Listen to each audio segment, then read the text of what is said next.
Bismillahirrahmanirrahim. Alhamdulillahirabbil alamin wa nusalli wa nusallim ala al-mab'uts rahmatan lil alamin nabiyina Muhammadin wa ala alihi wa sahbihi ajma'in.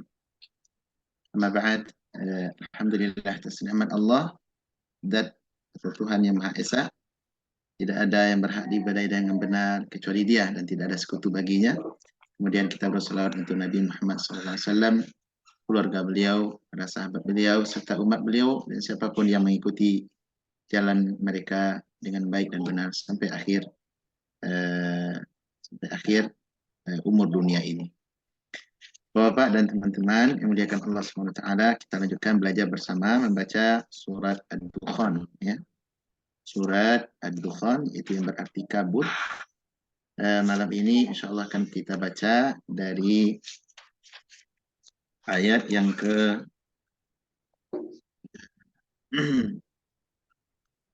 ayat berapa, Pak? Ayat 15 ya? 15. Nah, ayat ke-15. Mudah-mudahan duduk kita termasuk terhitung ibadah di sisi Allah, apalagi di bulan yang mulia ini. Mudah-mudahan bisa sebagai bekal yang akan kita bawa menghadap Allah kelak di hari pembalasan. Baik, Allah Subhanahu wa taala berfirman, ba'da a'udzu billahi minasyaitonir rajim, inna kashiful adzab qalilan, afwan, inna kashiful adzab qalilan innakum aidun. Allah berfirman, sesungguhnya kalau kami akan melenyapkan siksaan itu agak sedikit, maka kamu akan tetap kembali kepada keingkaran. Demikian lebih kurang terjemahan Departemen Agama. Baik, ayat yang mulia ini teman-teman yang muliakan Allah Ta'ala masih berkaitan dengan ayat-ayat sebelumnya, yaitu pada peristiwa Ad-Dukhan. Sebagaimana di bahasan lalu kita sudah sampaikan penjelasan Al-Imam Al-Qurtubi bahwa yang dimaksud dengan Ad-Dukhan ini terdapat khilaf atau perbedaan di antara para ulama. Di antara makna Dukhan adalah pertama yaitu masa paceklik yang pernah Allah timpakan kepada orang Quraisy di masa Nabi SAW masih berdakwah di kota Mekah. Itu ada yang mengatakan lebih kurang selama 40 hari. Selama 40 hari berturut-turut. Itu masa Dukhan, kabut yang sangat tebal dan kuat, dan itu mengganggu stabilitas kehidupan terkhusus ekonomi mereka. Sehingga mereka berkacir sampai-sampai dikatakan oleh Abdullah bin Mas'ud, ya'kulu al-maitah wal idham.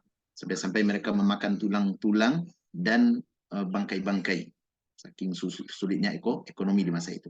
Ini pendapat pertama. Pendapat yang kedua, Dukhan adalah itu yang yang terjadi pada fase perang Badar. Ya, ini pendapat kedua. Kemudian pendapat ketiga yang dikutip oleh Imam Qurtubi rahimahullah dalam tafsir beliau, yaitu Ad-Dukhan min asyarati sa'ah. Itu Ad-Dukhan, kabut tebal yang akan turun nanti sebelum hari kiamat, yaitu sebagai salah satu tanda hari kiamat besar, sebagaimana datang dalam hadis yang sahih dari Nabi Sallallahu Alaihi Wasallam, di mana Dukhan itu adalah kabut yang akan menimpa semua orang. Adapun orang Muslim, maka dia akan lewat di bagian tubuhnya, sehingga lewat dari di bagian terhirup oleh hidungnya, kemudian memberikan pengaruh, yaitu pengaruh dzukam, semacam batuk atau influenza. Kemudian orang mukmin maka mereka akan meninggal dengan baik di masa itu. Adapun orang kafir maka akan membuat mereka tersiksa. Mereka tersiksa. Ini pendapat tentang Ad-Dukhan yang dijelaskan menurut keterangan para ulama.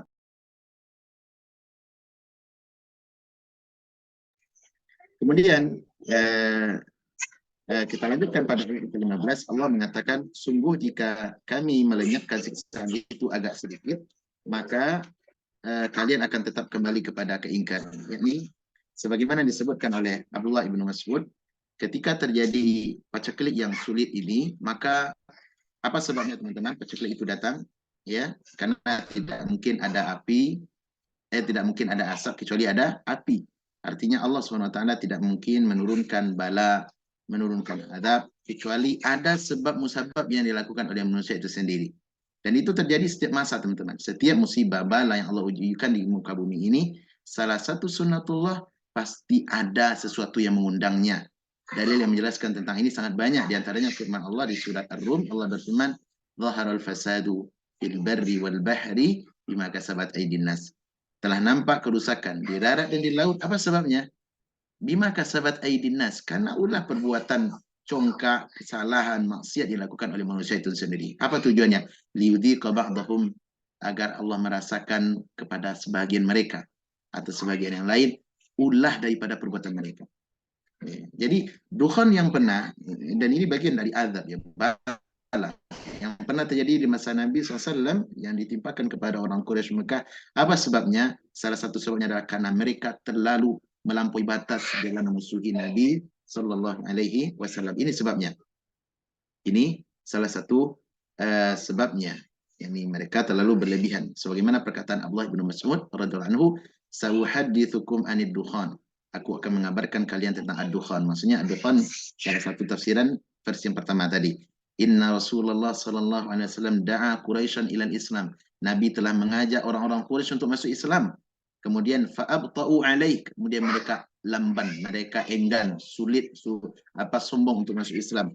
Maka Nabi SAW berdoa, Allahumma a'inni alaihim bisabi'in kasabi'i Yusuf. Ya Allah, ya, tolonglah aku ya dengan apa, dengan engkau timpakan kepada orang-orang Quraisy itu masa-masa paceklik, yaitu masa-masa paceklik sebagaimana yang menimpa apa namanya di masa Nabi Yusuf alaihissalam. Itu Nabi Yusuf pernah masa paceklik terjadi di kerajaan di masa Malik Mesir itu sekitar 7 tahun, sampai beliau dinampakkan mimpi 7 ekor sapi kurus memakan 7 ekor sapi yang gemuk. Nah, ini tafsirannya adalah akan datang masa paceklik sehingga tidak ada yang tumbuh dan tidak ada yang menyisakan kecuali kalian harus berbekal. Ya. Nah, ini yang menimpa. Nah, doa inilah yang menimpa, yang dikabulkan oleh Allah Subhanahu wa taala sehingga menimpa orang-orang Quraisy. Kemudian kata Abdullah bin Mas'ud, fa akhadathum sanatun fahasat kulla syai', maka 1 tahun lebih kurang mereka pun juga merasakan paceklik yang menimpa, hatta akalul maita wal julud, sampai mereka memakan bangkai dan kulit binatang, hatta ja'ala ar-rajulu yara bainahu wa bainas sama'i dukhanun minal ju', sampai seseorang di antara mereka senantiasa melihat ke langit, ya, karena apa? Karena syiddatil ju', karena lapar yang bersangkutan, dengan harapan kabut tersingkap, kemudian hujan turun, kemudian kehidupan berjalan dengan baik. Taib. Ini yang dimaksud dengan ad-dukhan. Taib. Jadi di saat telah terjadi paceklik itu, teman-teman, maka orang-orang Quraisy mereka pun menyadari bahwasanya benarlah apa yang dikatakan Muhammad ini. Bahwasanya janji-janji yang disampaikan oleh Muhammad benar akan terjadi. Iya, apa yang dikabarkan oleh Muhammad di masa mendatang pasti akan terjadi, berupa azab, berupa ancaman, berupa surga dan neraka pasti. Akhirnya teman-teman mereka pun datang kepada Nabi SAW. Apa yang mereka inginkan? Wahai Muhammad, karena doamu makbul, tolonglah doakanlah kembali kepada Allah, agar Allah angkat daripada kabut yang kuat ini, paceklik yang kuat ini, masa-masa pancaroba ini. Maka Nabi pun SAW berdoa, dan masa itu pun diangkat oleh Allah Subhanahu Wa Taala, sehingga kata mereka pun dengan harapan akan kembali kepada, mereka pun beriman, ya, mereka beriman dan tidak kembali kepada kekufuran. Itu janji mereka. Tapi realitanya tidak demikian, ya. Realitanya tidak demikian. Allah Subhanahu wa taala menyatakan dalam ayat ini bahwasanya kalaupun diangkat musibah itu, bala itu, mereka akan kembali kepada apa? Kepada kebiasaan kekufuran mereka. Allah mengatakan, inna kashiful adzab qalilan, baik, kami angkat sedikit daripada azab itu. Innakum aidun. Setelah itu pun kalian akan kembali kepada apa? Kepada kemunafikan kalian, kembali ke kekufuran kalian. Kalian akan kembali memusuhi Muhammad, dan itu realita, teman-teman, terjadi. Dan itu terjadi. Inilah sifat manusia yang congkak, manusia yang haus harta, haus dunia, ya. Mereka hanya bisa menunjukkan kelemahan mereka di saat mereka tidak bisa berbuat apa-apa. Tapi kalau mereka telah diberikan kekuatan, diberikan kembali yang nyaman, maka mereka kembali kepada habitat mereka sendiri, sehingga terlihatlah siapa jati diri mereka. Inilah sifat manusia, teman-teman. Inilah sifat dasar manusia. Manusia terkadang kalau diberikan mereka kekuasaan, diberi otoritas, diberi kemampuan untuk mengatur ini dan mengatur itu. Tidak jarang dari mereka itu jadi bughat, jadi orang yang apa? Jadi orang yang apa namanya? Zalim, kerampangan, ya, berbuat kemaksiatan. Ini kebiasaan manusia. Iya. Oleh karenanya dalam masalah kekuasaan, dalam masalah rezeki, Allah SWT telah berfirman, "Walau basatallahu rizqa li'ibadihi la baghaw fil ard, walakin yunazzil biqadari ma yasha." Andaikan rezeki ini, ya, Allah lapangkan kepada semua manusia, maka banyak di antara mereka yang akan berbuat kekufuran, berbuat maksiat semena-mena. Ini sifat manusia. Walakin yunazzil biqadari ma yasha. Akan tetapi dengan hikmahnya Allah menurunkan segala sesuatu dengan ukuran. Iya, jadi Pak, orang kalau diuji dengan kekuasaan, diuji dengan otoritas, diuji dengan kelapangan, diuji dengan kekuasaan, itu jarang mereka itu yang selamat. Iya, kalau dikatakan sedikit yang selamat. Orang yang dirahmati Allah saja yang selamat. Dan kebanyakan bagaimana? Kebanyakan mereka justru berlaku semena-mena dengan kelapangan, dengan kondisi yang aman, dengan kesejahteraan, dengan keadaan apa mereka memiliki tampuk kekuasaan, akhirnya mereka semena-mena. Ini perbuatan manusia. Hal ini telah berlaku di masa kaum Quraisy. Jadi setelah paceklik tadi diangkat oleh Allah SWT, mereka kembali kepada apa? Kekufuran. Mereka kembali memusuhi Nabi Muhammad SAW. Sampai terjadilah perang Badar, jadilah perang Uhud, terjadilah perang-perang Khandaq, sampai perang-perang berikutnya. Tujuannya apa? Untuk membunuh Muhammad SAW. Padahal mereka sudah janji itu. Apa janji mereka? Kalau engkau doakan kepada Allah untuk angkat kabut ini, diangkat kesulitan ini, kami akan beriman kepadamu. Allah katakan di sini, innakum aidun, kalian akan tetap kembali kepada habitat kalian. Kembali kepada keingkaran. Kemudian kata Allah, yauma nabtishul batsyatal kubra inna muntaqimun. Kata Allah SWT, ingatlah hari ketika kami menghantam mereka dengan hantaman yang keras. Dengan hantaman yang keras. Ini yang kami maksud tadi. Maksud hantaman keras apa teman-teman? Itu masa terjadi perang Badar. Allah musnahkan para petinggi-petinggi dedengkot orang-orang gangsternya orang-orang Quraisy itu di perang Badar. Di perang Badar mana yang menang, Pak? Kaum muslimin atau orang Quraisy? Mana yang menang di perang Badar? Quraisy, Pak. Perang Badar. Ya, Kaum muslimin. Ya, di perang Badar. Di perang Badar kita menang, alhamdulillah. Nabi SAW dan para sahabat menang walaupun jumlah kita sedikit. Kalau di perang Uhud baru imbang. Walaupun mungkin kasatnya kita kalah, tetapi sebenarnya imbang. Tidak tahu kita mana yang menang, mana yang kalah. Karena banyak juga korban yang berjatuhan. Tapi kalau di perang Badar, teman-teman, Allah jadikan disebut dalam Al-Quran itu sebagai Yaumul Furqan, hari pembeda. Ya, sampai-sampai sahabat yang ikut di perang Badar, Allah pernah mengatakan dalam hadis qudsi, "Ya'malu ma syi'tum qad ghafartu lakum." Lakukanlah apa yang kalian inginkan. Aku sudah ampuni dosa kalian. Kenapa? Hari perang Badar itu adalah hari yang sangat menentukan. Ya, dan itu terjadi di tahun kedua Hijriah, ya, pada bulan Ramadan, sampai-sampai Allah menjadikan hari itu hari pembeda dan Allah menangkan kaum muslimin. Ya, walaupun jumlah kita sedikit, Pak. Jumlah Nabi SAW dan para sahabat sedikit. Ya, Allah SWT mengutus bala tentara dari makhluk-makhluk yang tidak kelihatan, itu berupa malaikat, berupa para malaikat. Ya, di perang apa? Di perang Badar. Nah, ini hantaman ini, Pak, kekalahan ini ada sesuatu yang sangat memalukan bagi orang apa? Bagi kafir Quraisy. Maka Allah katakan di sini, yauma nabatishul batsyatal kubra. Ingatlah pada hari ketika kami menghantam mereka dengan hantaman yang sangat keras. Hantaman yang sangat dahsyat. Apa maksudnya itu? Itu kada mereka dikalahkan di perang Quraisy. Di perang Badar. Jumlah mereka banyak, tapi mereka kalah. Dan ini menghinakan bagi orang-orang Quraisy. Ya, yang sebelumnya mereka telah berjanji untuk tidak memaki Nabi, berjanji untuk tidak akan menghalangi dakwah Nabi, berjanji akan beriman kepada apa yang Nabi ajarkan. Tapi justru mereka kembali setelah azab itu diangkat. Tapi ingat, kata Allah, balasannya ada. Kapan itu? Di perang Badar. Di perang Badar. Dan ini hari bersejarah, teman-teman. Karena kekalahan mereka di perang Badar menjadi cikal bakal terjadi lahirnya perang Uhud. Jadi perang Uhud itu, teman-teman, itu habis-habisan sudah mereka. Kenapa? Karena mereka pulang dalam kekalahan, mereka diomelin oleh istri-istri mereka. Kenapa kok pejantan-pejantan hebat, petangguh-petangguh hebat seperti kalian, seperti Abu Jahal, Abu Lahab, seperti Khalid bin Walid di masa itu, ya. Khalid bin Walid kan belum masuk Islam masa itu. Kemudian Walid bin Mughirah, orang hebat tuh. Ahli-ahli perang, orang-orang kaya, orang-orang ternama. Gangsternya orang-orang kafir Quraisy. Ya. Kenapa kalian kalah? Akhirnya mereka pun sisa-sisa yang tidak terbunuh di Perang Badar itu, mereka mengumpulkan taktik ya agar untuk menyusun sebuah penyerangan besar yang dikenal dengan peperangan Uhud. Nah, di perang Uhud memang kita imbang lah, bisa dikatakan kalah atau imbang. Nah, gitu.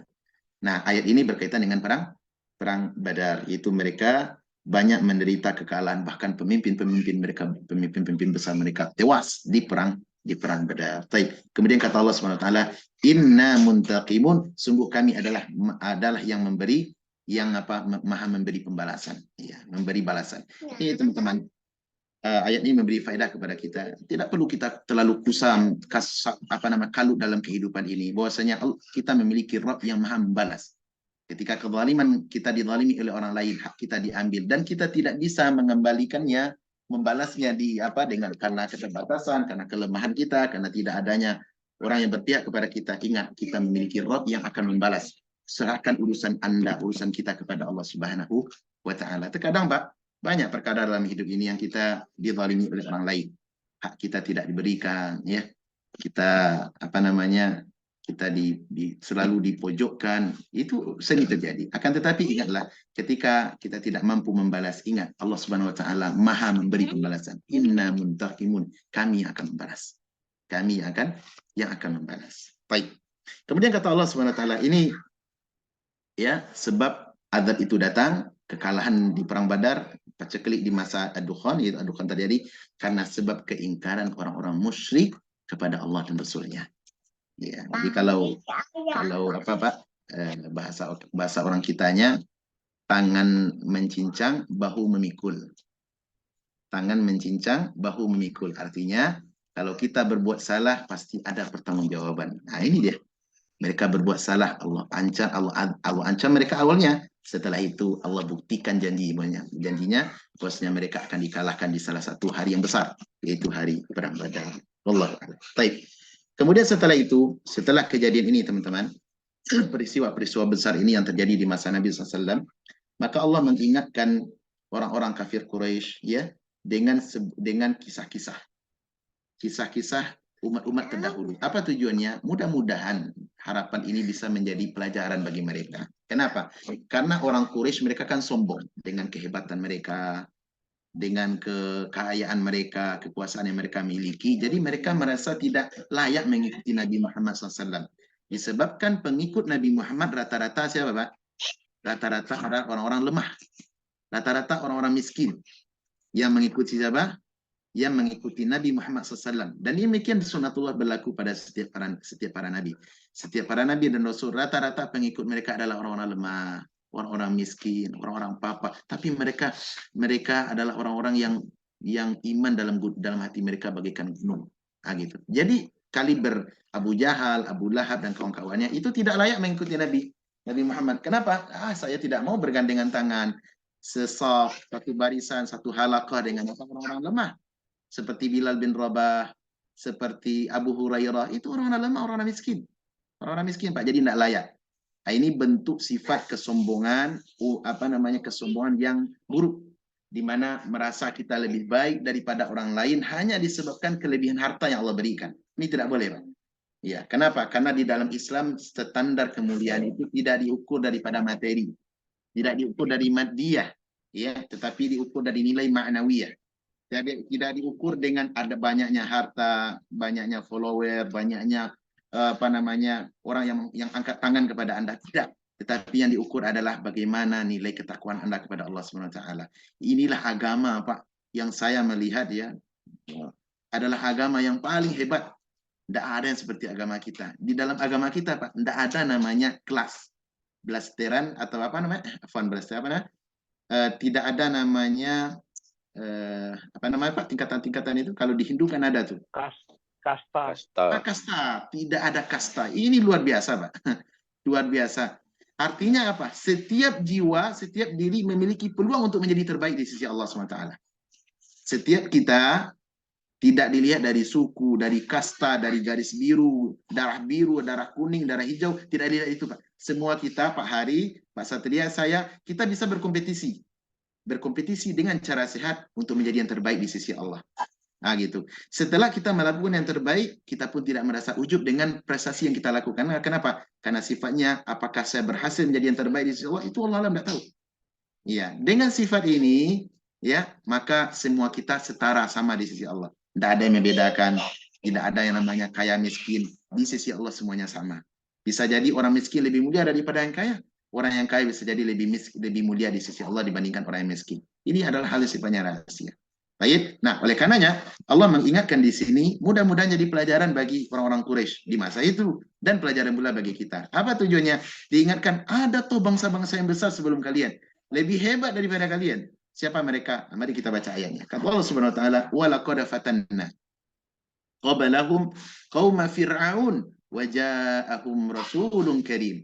Allah Subhanahu wa taala memulai, dan sungguh kami sebelum mereka, maksudnya orang-orang Quraisy, telah kami uji suatu kaum, yaitu kaum Fir'aun, dan telah datang kepada mereka seorang rasul yang mulia. Apa ujian untuk kaum Fir'aun, Pak? Fir'aun diberikan oleh Allah Subhanahu wa taala berupa kekuasaan yang luar biasa.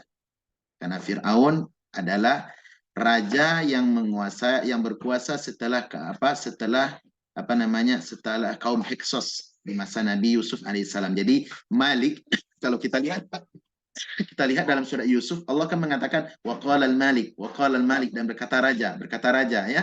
Raja ini maksud itu adalah dari suku Hyksos.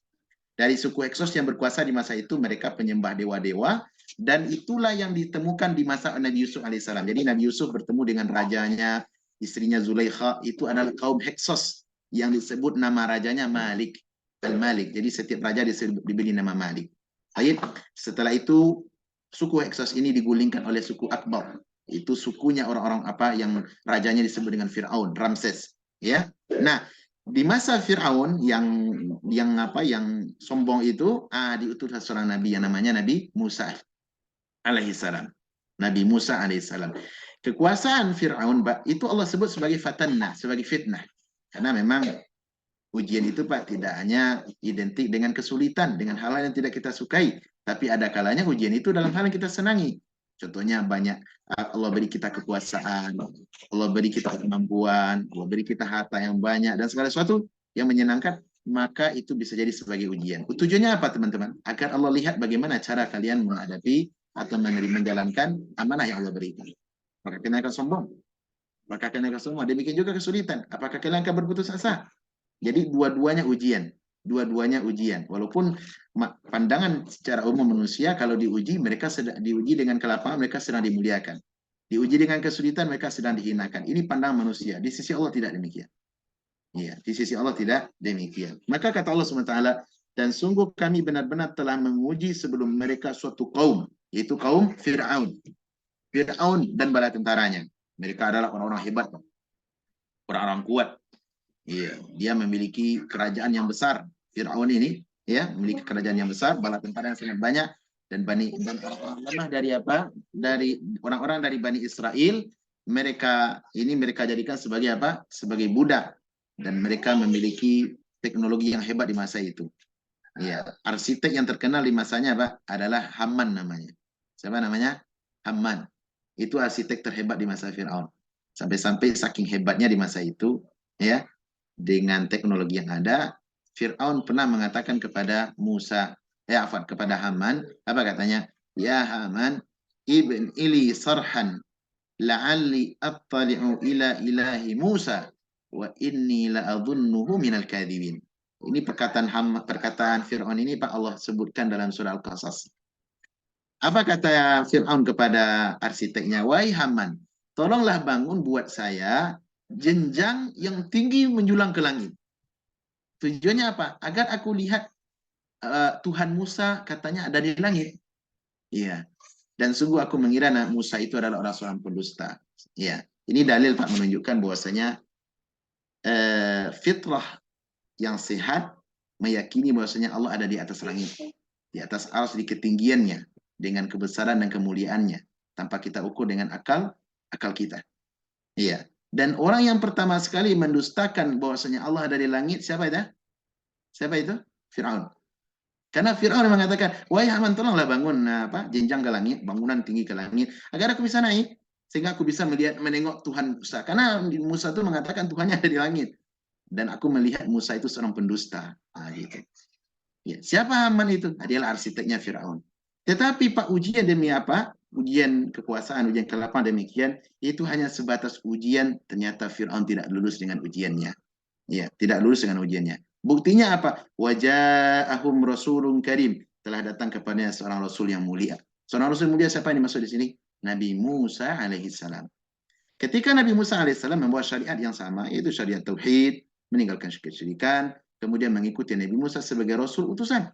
Iya, cara beribadah ikuti Nabi Musa. Nah, di antara poin-poin yang diajak oleh Nabi Musa alaihissalam ketika itu adalah satu kata Allah, an addu ilayya ibadallah. Wahai Fir'aun, Musa berkata nih menyeru kepada Fir'aun, serahkanlah kepadaku hamba-hamba Allah Bani Israel yang kalian perbudak. Jadi Bani Israel dulu, Pak, itu diperbudak. Kenapa Bani Israel diperbudak oleh Fir'aun? Apa sebabnya, ada yang tahu? Di kelas sebelumnya pernah kita sampaikan. Apa sebab Bani Israel diperbudak oleh Fir'aun? Kenapa, Pak? Karena beda kabilah. Beda darah. Beda keturunan. Kan tadi sudah bilang ya, Fir'aun ada di suku Heksos. Adapun Bani Israel dari keturunan Yakub alaihissalam. Dia orang asing tuh. Kenapa, Pak? Kenapa Bani Israel bisa sampai di Mesir? Karena adanya Nabi Yusuf. Jadi Nabi Yusuf alaihissalam ketika dia jadi menteri, maka dia undang ayahnya. Yakub diundang ke sana, kemudian saudara-saudaranya yang 11 itu yang berencana membunuhnya dimaafkan, diundang ke sana, dihormati. Sehingga jadilah diberikan mereka di sana itu tempat tinggal sehingga mereka beranak di sana. Lahirlah Bani Israel. Itu Israel maksudnya siapa? Anaknya Nabi Yakub alaihissalam. Baik. Nah, keturunan Bani Israel ini ketika di kerajaan Heksos, mereka mendapat perlakuan yang baik dari kerajaan Heksos. Tapi ketika suku Akbat naik mengkudeta orang-orang Heksos, naiklah mereka berkuasa sehingga dinobatkanlah raja-raja mereka Fir'aun namanya. Fir'aun 1, Fir'aun 2 sampai Fir'aun sekian. Ketemulah Fir'aun yang paling bejat di masa Nabi Musa. Apa yang mereka lakukan, Pak? Mereka sangat benci kepada sisa-sisa yang berkomplot atau mungkin bekerja sama baik dengan suku Heksos, sehingga sisanya dari Bani Israel mereka hancurkan, mereka habiskan. Di antara pelaku mereka yang bodoh, yang buruk adalah mereka perbudak Bani Israel dengan kerja paksa. Kalau di Indonesia mungkin dikenal dengan Romusha dulu ya, Pak ya. Kerja paksa Romusha. Kalau di masa Fir'aun Romusha, tapi lebih bejat daripada mungkin Romusha yang ada di Indonesia dulu. Iya, mereka perbudak. Dan itu, Pak, ratusan tahun. Lamanya bertahun-tahun, puluhan tahun lamanya. Maka Nabi Musa mengatakan, an addu ilayya ibadallah. Wahai Musa, wahai Fir'aun, serahkanlah kepadaku hamba-hamba Allah. Siapa itu? Itu Bani Israel. Yang beriman kepadaku. Beriman dengan tauhid. Karena Bani Israel banyak mereka yang beriman kepada tauhid. Banyak juga yang ngeyel ya. Inni lakum rasulun amin. Sesungguhnya aku bagi kalian adalah rasul yang terpercaya. Aku adalah rasul Allah yang dipercaya untuk kalian. Maka aku ini adalah rasul. Ini mulai seruan, Pak. Mulai seruan. Di antara bukti dan dakwah yang dibawa oleh Nabi Musa, serahkan kepadanya Bani Israel. Kenapa? Karena Nabi Musa keturunan Nabi Yusuf. Keturunan Bani Israel Nabi Musa alaihissalam. Baik. Wa alla ta'alu Allah. Dan janganlah engkau sombong, wahai Fir'aun, menyombongkan diri terhadap Allah. Ini dakwah nih. Ini dakwah. Karena para Nabi, Pak, dakwah mereka berat. Harus menyampaikan kebenaran di hadapan apa? Di hadapan penguasa yang zalim. Tapi dengan cara yang baik. Dengan cara yang baik. Inni atikum bisultanin mubin. Sesungguhnya aku datang kepada engkau dengan membawa bukti-bukti yang nyata. Apa bukti yang nyata, Pak? Maksudnya, yaitu bukti-bukti kerasulan. Di antara bukti kerasulan Nabi Musa sangat banyak. Allah perlihatkan. Seperti mukjizat yang 9. Di antaranya apa, Pak? 1. Nabi Musa alaihissalam bisa merubah tongkat menjadi ular sebenarnya dengan izin Allah. Iya, merubah tongkat sebenarnya, tongkat kayu yang benar-benar kayu menjadi ular yang sebenarnya. Dan ini sebagaimana kisah dalam surat Toha, dalam surat Al-A'raf dan yang lainnya. Kemudian Nabi Musa alaihissalam di antara mukjizat yang Allah berikan kepada beliau adalah Allah jadikan tanda-tanda kenabian Nabi Musa alaihissalam adalah sungai-sungai di masa itu menjadi darah. Sungai-sungai menjadi darah, ya. Kemudian katak berhamburan di mana-mana, kemudian terjadinya ini Allah sebutkan di surat apa ya? Surat Al-A'raf ya. Coba kita lihat ayatnya sebentar. Ini di antara tanda-tanda kebesaran kebesaran Allah terhadap Nabi Musa alaihi assalam. Baik. Perhatikan, Pak, di surat Al-A'raf. ayat yang ke Allah akan disebutkan di sini di ayat yang ke sebentar.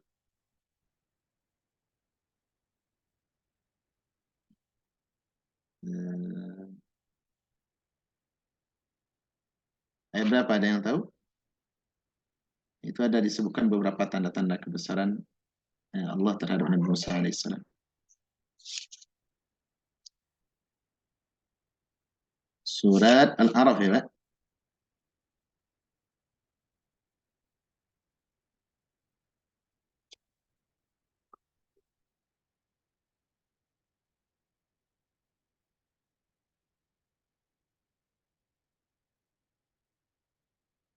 Dan tahu ayatnya? Baik. Nah, ini di ayat 133, Pak. Coba surat Al-A'raf ayat 133. Nah, ketemu Pak Ari?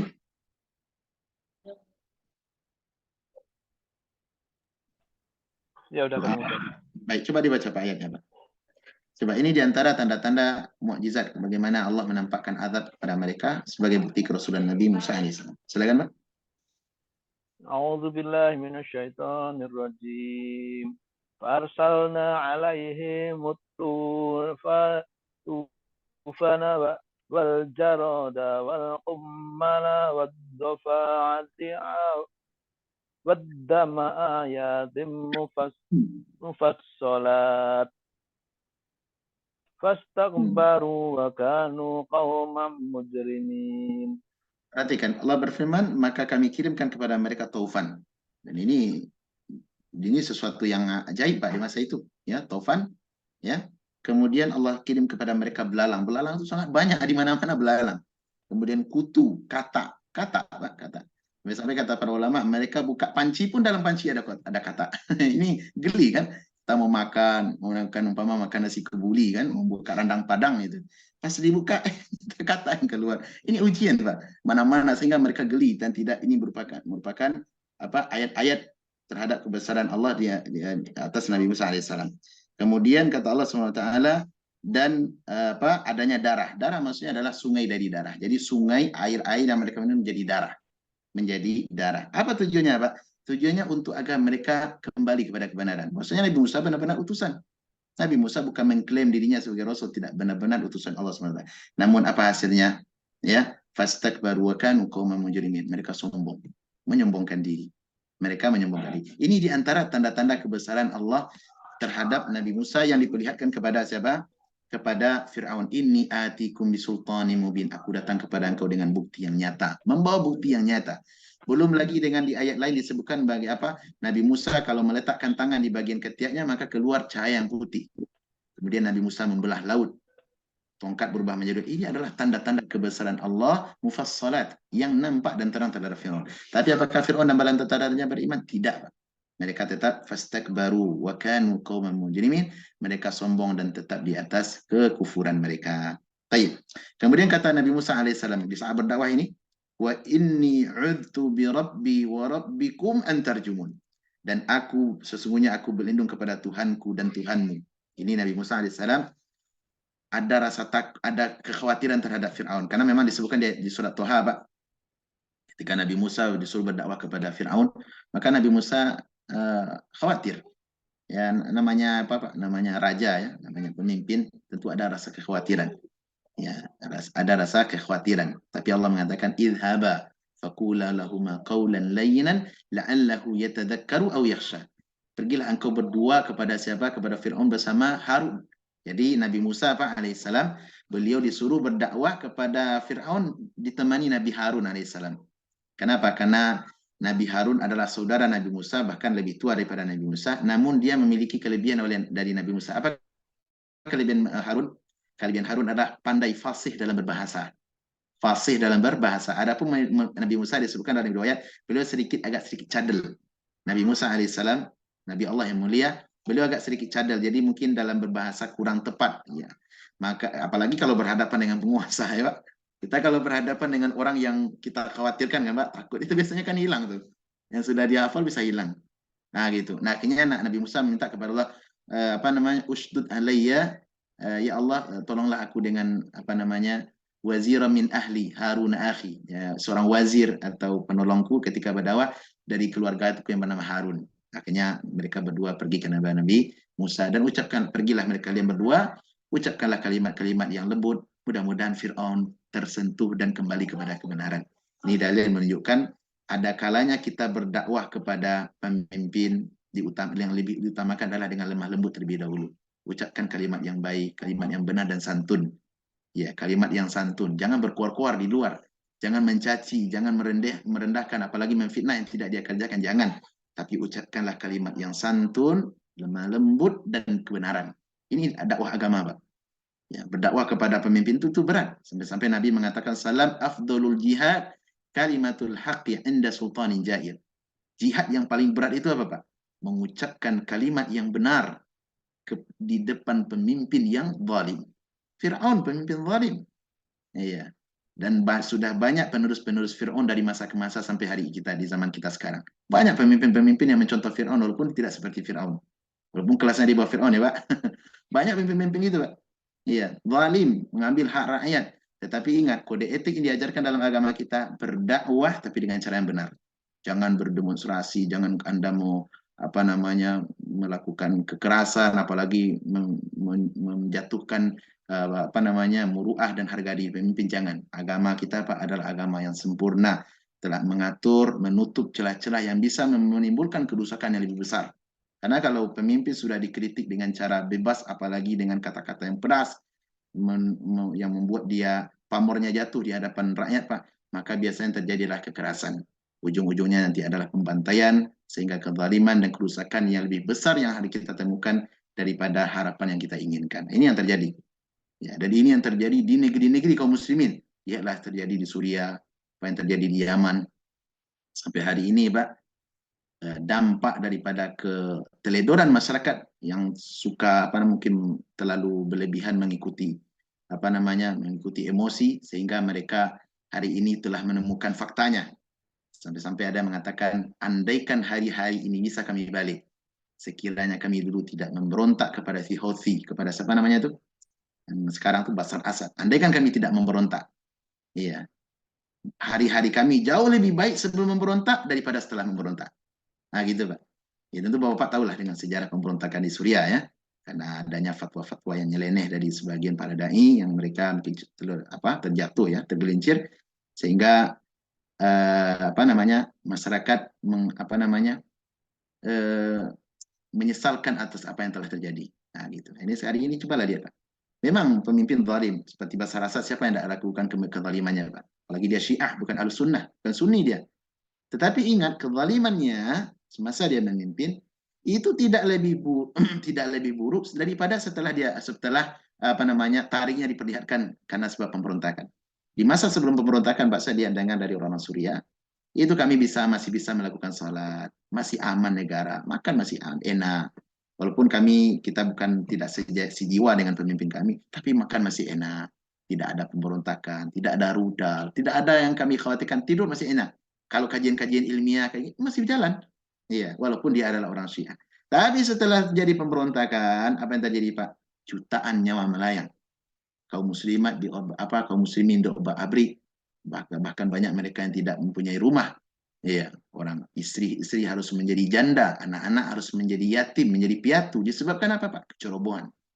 Nah, gitu. Coba lihat, Allah mengajarkan Nabi Musa berdakwah kepada Fir'aun dengan cara yang benar. Coba Nabi Musa mengatakan, hendaklah engkau takut kepada Allah, jangan sombong. Aku datang kepadamu dengan membawa bukti-bukti yang nyata.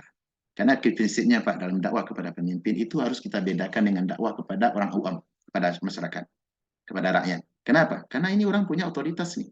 Orang punya wilayah, punya kekuasaan dia. Kalau dia bertangan besi, beda dengan kita rakyat. Beda dengan kita rakyat. Kalau tangan besi sudah sudah turun tangan, sudah hancur, sudah kerusakan yang didapatkan jauh lebih besar daripada harapan yang kita inginkan. Tayyib. Oleh karena Nabi Musa diperintahkan Allah dengan berdoa cara benar. Kemudian Nabi Musa berlindung kepada aku berlindung kepada Rabbku. Nabi Musa tidak sombong, Pak. Coba lihat ketika berdoa kepada Fir'aun, Nabi Musa mengatakan wa inni uztu bi rabbi, dan aku berlindung kepada Rabbku. Kemudian Nabi Musa di saat yang sama juga memanfaatkan momen Dan aku berlindung pula kepada Rabbmu. Maksudnya Rabb apa? Allah itu adalah Rabbmu dan Rabbmu, hai Fir'aun. Dialah Rabbmu, dialah Rabbku, dialah yang telah memberimu rezeki, memberi aku rezeki, menghidupkanmu, menghidupkan aku, dan segala sesuatunya. Yeah. Ini yang diingatkan oleh apa? Oleh Nabi Musa. Ya. Kemudian antarjumun, jangan, dan aku berlindung kepada Allah, jangan sampai engkau merajamku. Artinya apa? Kalau Fir'aun dia berbuat zalim, bisa jadi terjadi karena dia pemimpin, dia punya bala tentara. Tapi Nabi Musa telah berlindung kepada Zat yang Maha Kuat terlebih dahulu. Jangan sampai engkau merajamku. Rajam maksudnya apa? Dilempar dengan batu. Karena di masa itu di antara bentuk penyiksaan ya Pak, ada kala disalib dan ada kala dirajam. Kalau disalib itu dibuka baju, kemudian dipaku tangan itu di batu, di kayu, kemudian nanti dibunuh atau dipanah. Kemudian adapun rajam adalah ditanam badan separuh, kemudian dibuka baju, kemudian dilempar pakai batu sampai mati. Ini penyiksaan di masa dahulu. Penyiksaan di masa dahulu. Dan Nabi Musa telah berlindung kepada Allah daripada apa tadi? Daripada kekejaman Fir'aun, yaitu jangan sampai engkau merajam aku. Kemudian kata Allah SWT, wa illam tu'minu li fa'tazilun. Ini kata kunci, Pak.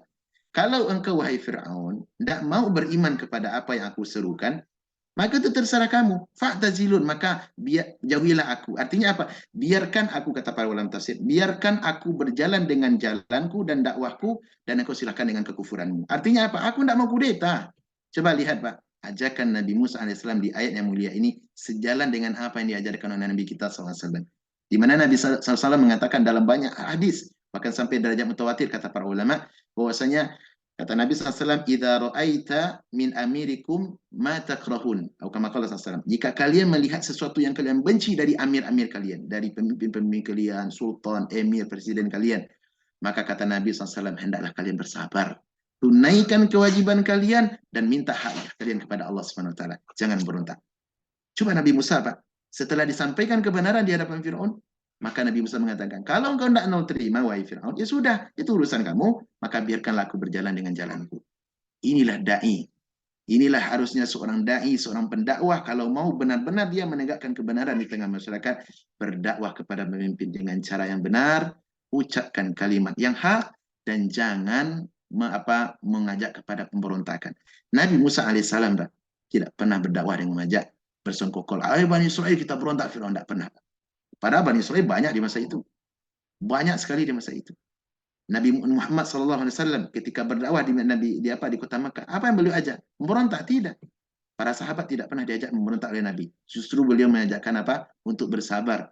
Sebagaimana dahulu kemarin berjalan bersama kita di ayat surat Al-Jathiyah apa kemarin? Qul lil ladzina amanu yaghfiru lil ladzina la yarjuna iyyamallah. Wahai Muhammad, katakan tuh kepada sahabat-sahabatmu yang beriman agar dia memaafkan, mengabaikan perbuatan zalim orang-orang musyrik. Kenapa? Jangan dibalas. Kapan fase ini, Pak? Ini fase lemahnya kaum muslimin di kota Mekah. Tidak diajak, Allah tidak perintahkan. Ayo Muhammad berontak. Ayo serang mereka. Tidak ada. Nah, ini sebagian kesalahan kita, Pak, hari ini. Sebagian pada da'i yang saya lihat. Mereka mungkin da'i-da'i terkenal. Itu tidak jarang mereka justru kezaliman pemimpin. Mereka jadikan sebagai alat untuk memanas-manasi masyarakat. Sehingga yang terjadi apa, Pak? Masyarakat semakin parah, semakin benci, akhirnya mereka tidak jarang memberontak. Kalau sudah memberontak, Pak, apa yang terjadi? Masih ingat kasus 98 dulu, Pak? Di Indonesia? Tidak usah jauh-jauh kita lihat ke Palestina, ke Suriah. 98 dulu gimana kasusnya, Pak? Pak Satria mungkin lebih tahu lah dengan kasus ini. Gimana ceritanya dulu, Pak, 98? Apa yang terjadi? Sampai mahasiswa naik. Demo. Nah, gimana, Pak? Demo semua mahasiswa di Trisakti atau apa itu? Benar-benar di mahasiswa Eka Sakti sampai naik ke gedung itu ya. Gedung apa namanya? Gedung DPR. Ya gedung MPR. Gitu.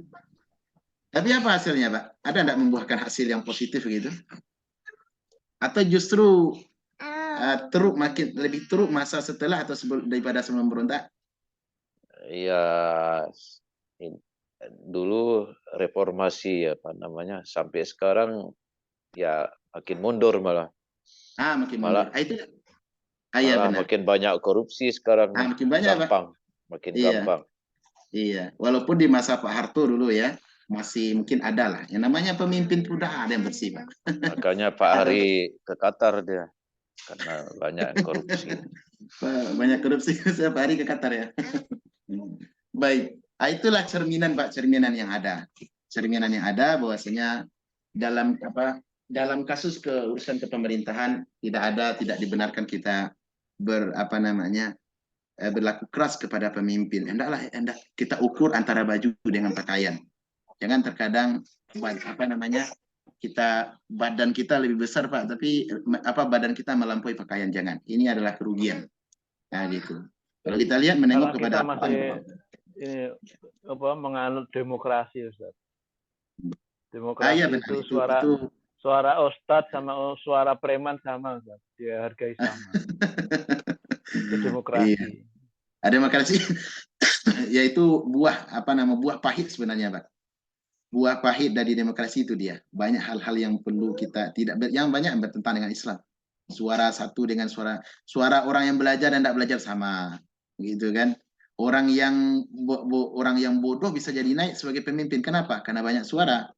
Iya, kalau agak panas di bawah Pak, sering dikasih kopi, kasih teh, dikasih minyak, dikasih gula, kasih uang amplop gitu Pak. Nah, itu biasa banyak suara. Bisa jadi orang bodoh naik Pak.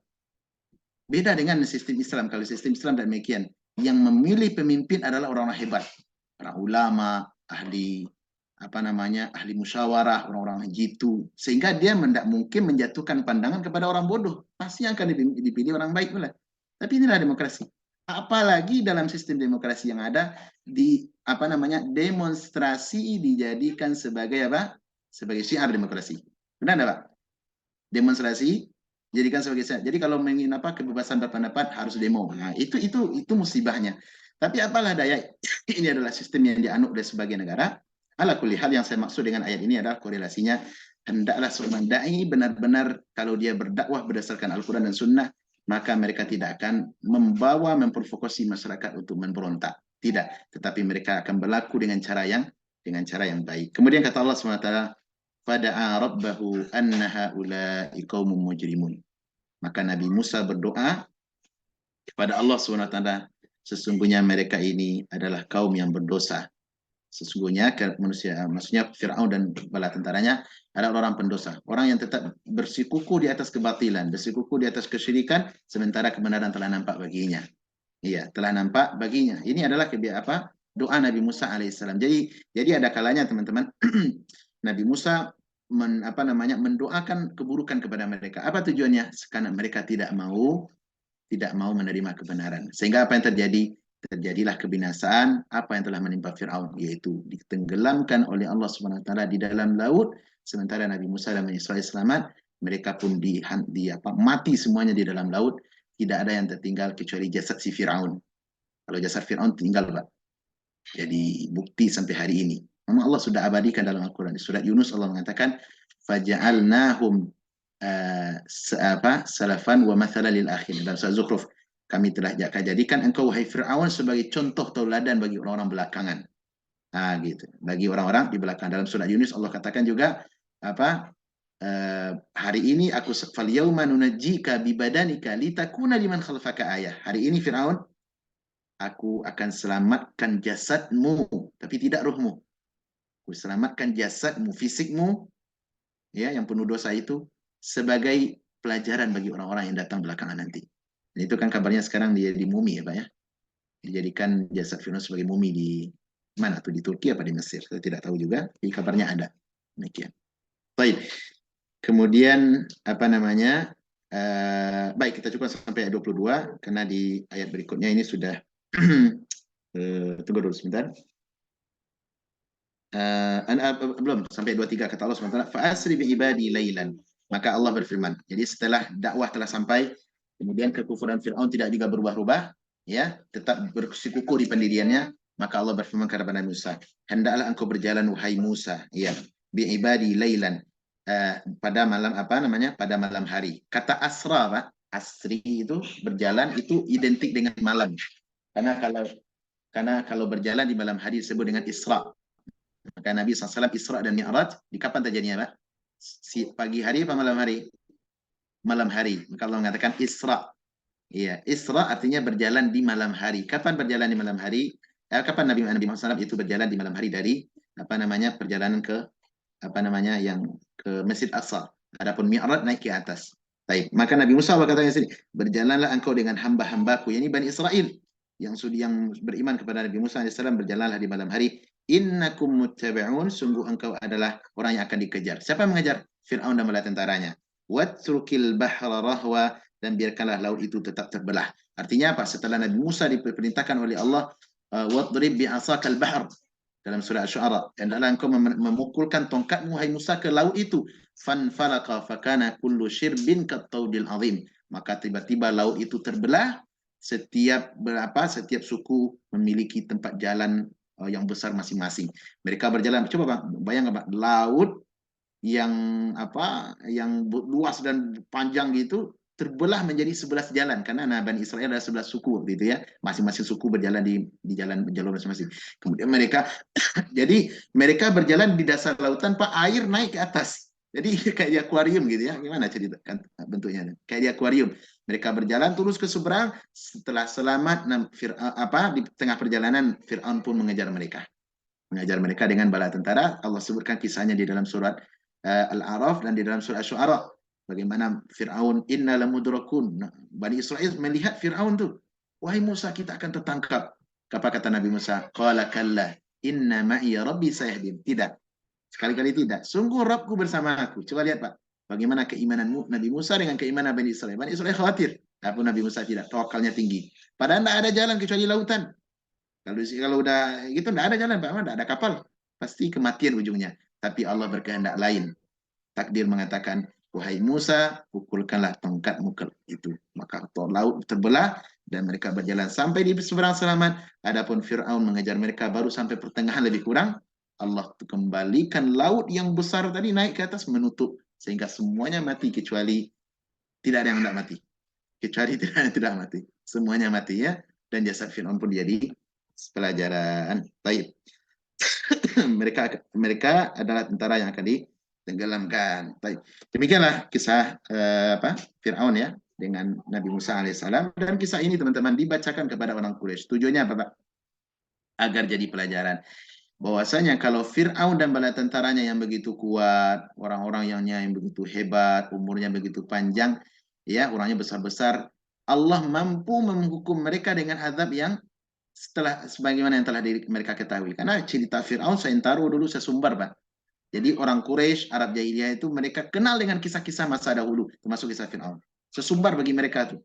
Nah, kalau kalian tahu dengan kisah itu terjadi, bagaimana Allah menghukum mereka, mudah bagi Allah. Apalagi kalian yang kecil-kecil kayak gini. Maksudnya orang Quraisy kecil-kecil, kalian lebih mudah bagi Allah untuk menghukum kalian kalau kalian kufur kepada Muhammad sebagaimana Fir'aun kufur kepada Nabi Musa alaihi wassalam. Demikian, semoga bermanfaat.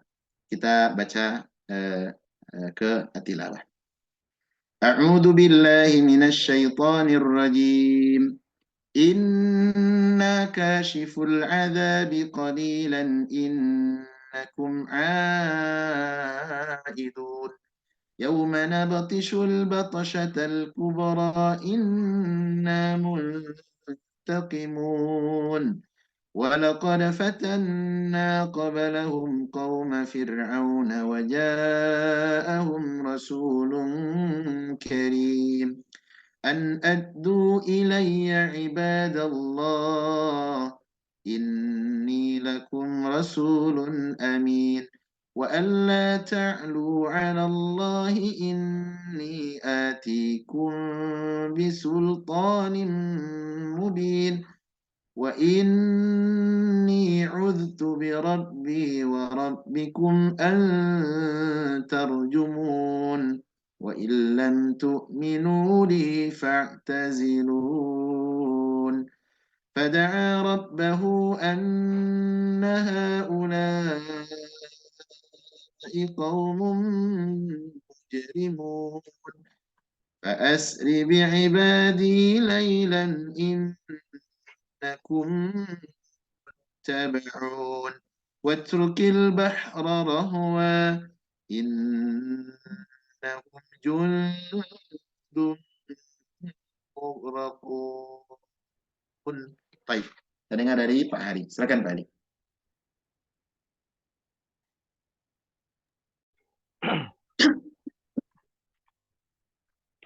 أعوذ بالله من الشيطان الرجيم إنا كاشف العذاب قليلا إنكم عائدون يوم نبطش البطشة الكبرى إنا منتقمون ولقد Shin ya Pak, فتن sama-sama Shin. Nabatishu batoshata. Sya kedua-duanya.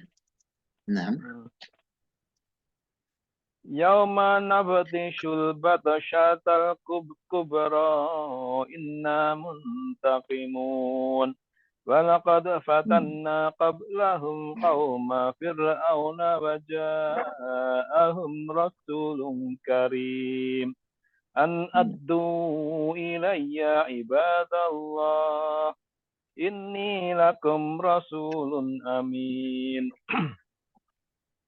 وألا تعلوا على الله إني آتيكم بسلطان مبين وإني أتت بربي وربكم أن ترجمون وإن لم تؤمنوا لي فاعتزلون فدعا ربه أن هؤلاء قوم مجرمون فأسر بعبادي ليلا إنكم متبعون واترك البحر رهوا إنهم جند مغرقون كم تركوا nah, من Jamil. Baik, 25 besok kita sambung ya Pak. Nah, Masya Allah. Oh, udah. Jazakallah khairan Pak Ari. Baik, Allah barik fiik. Terima Lewat. kasih bacaan yang baik. Kita dengar berikutnya dari Bapak Satria. Silakan, Pak Satria. A'udzu billahi minasyaitonir rajim. Inna kashiful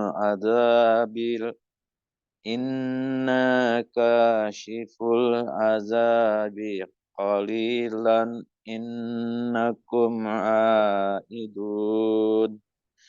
Yauma bantishul batshatal kubra. Yauma nabtishul batshatal kubra. Inna muntaqimun. Walaqad fatanna qablahum qawma fir'auna wa ja'ahum rasulun karim an addu ilayya ibadallah inni lakum rasulun amin. Wa alla ta'lu 'ala Allah inni atikum bisultanim mubin. Wa inni uztu bi rabbi wa rabbikum antarjumun. Wa illam tu'minu li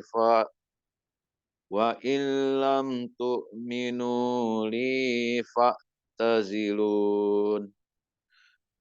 Fada'a rabbahu anna ha'ula'i qawmum mujrimun. Fa'asri bi ibadi laylan fa'asri bi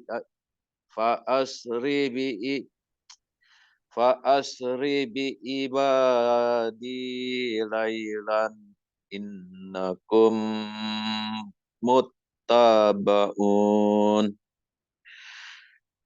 Watrukil bahra watrukil bahra rahwa innahum jundum mughraqun.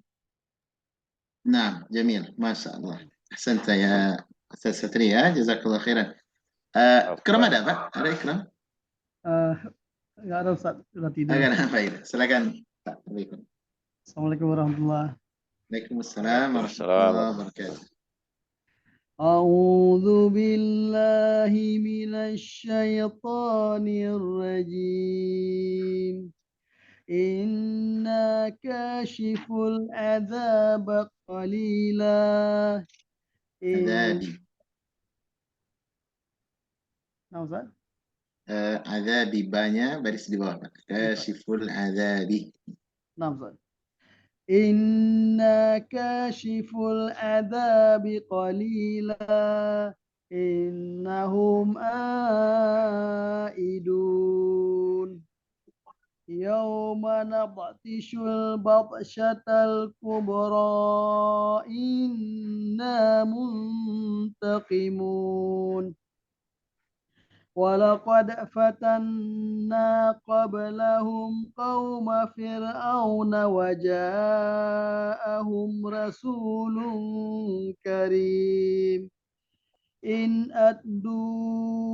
أن أدوا إلي عباد الله إني لكم رسول أمين وأن لا تعلوا على الله إني آتيكم بسلطان مبين وإني عدت بربي وربكم أن ترجمون وإن لم تؤمنوا لي فاعتزلون فدعا ربه أن هؤلاء قوم مجرمون وأسر بعبادي ليلا إنكم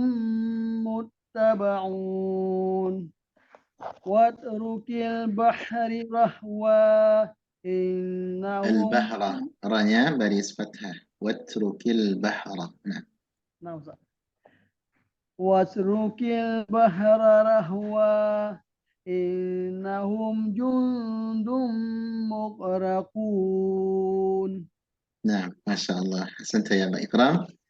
Jazakumullah khairan atas bacaan yang baik. Demikian, semoga bermanfaat. Wallahu ta'ala a'lam. Kalau ada yang mau kita tambahkan atau tanya jawab, kami persilahkan.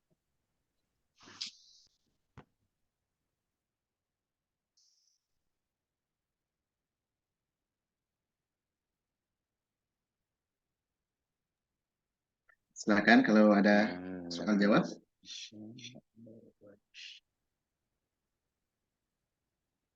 Masalah tahun kapan terjadi dukhan itu Pak, saya belum menemukan kemarin Nabi Ikram bertanya tahun berapa terjadi dukhan yang sampai-sampai orang musyrik itu makan bangkai ya, makan kulit, makan tulang. Itu belum saya temukan, nanti insya Allah kita cari. Dan belum sempat, tapi mudah-mudahan ada di surah Nabawiyah. Baik, silakan kalau ada soal jawab kait materi. Ya ini Ustaz. Silakan Pak. Yauma nabtisul batsatal kubra. Itu kok semuanya fathah itu. Nah, yauma enggak kok patah ujungnya ini. Oh iya, gimana tuh Pak? Bisa ya. Ini kalau aslinya yaumun ya kan? Yaumun maksudnya kata aslinya. Hari itu kan yaumun. Nabtisul albatsatah. Albatsatul. Iya. Aslinya kan gitu. Iya, gimana jawabannya? Pak Ari ini. Mana Pak Ari?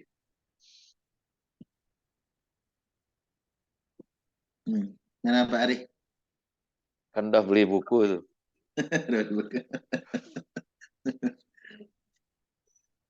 Iya.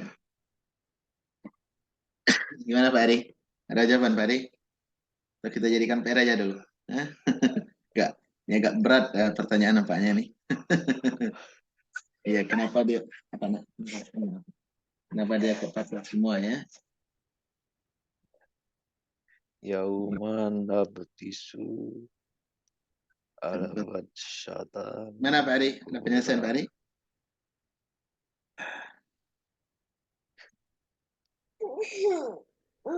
Baik, kita mesti lihat ke i'rab ini nampaknya dulu Pak. Kita lihat ke i'rab, kenapa dia dibaca al-fathah yaumana batishu al-batshatal kubra. Nanti kita lihat dulu i'rabul Quran. Ada i'rabul Quran namanya.